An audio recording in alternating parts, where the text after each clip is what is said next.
আমার নাম আব্দুল রহিম। 2020-তে আমার অ্যাটাক এসেছিল, তখন দুটো আমার জগন্নাথ হসপিটালে ওখানে দুটো স্টেন বসেছিল। আবার 2026-এ আপনার এই গত মাসে আবার অ্যাটাক হলো, 4টে বসেছে, 3টে স্টেন, একটা বেলুন, 4খানা বসেছে এনার কাছে। ইনি এই আপনার কোঠারিতে যেটা আমার করা হয়েছে। এখন কেমন আছেন? এখন আমার একটু একটু পেন হচ্ছে, স্যার বললো এখন হবে, এটা একটু একটু পেন হচ্ছে, বাকি সব ঠিক আছে, আর কোনো অসুবিধা নেই। আপনি কোথা থেকে এসেছেন? আমি তপসিয়া পাকসের কাছ থেকে। আমার নাম আশিস সাহা, আমি বাগেড়ি থেকে এসেছি।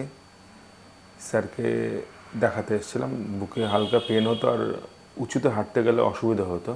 সে ব্যাপারে স্যারের সাথে কনসাল্ট করলাম এবং আমি সম্পূর্ণ স্যাটিসফাইড। হলদিয়া থেকে আসছিলাম এখানে ডাক্তারবাবুকে দেখাতে। আমার হার্টের প্রবলেম হয়েছিল, তাই কোঠরি নার্সিংহোমে ভর্তি করেছিলে। ওখান থেকে অপারেশান করে বাড়ি চলে গেছিলাম। সেখান থেকে আবার এখানে আসছি ডাক্তার দেখাতে। এখন কেমন আছেন? এখন ভালো আছি, সুস্থ আছি, কোনো অসুবিধা নেই গো।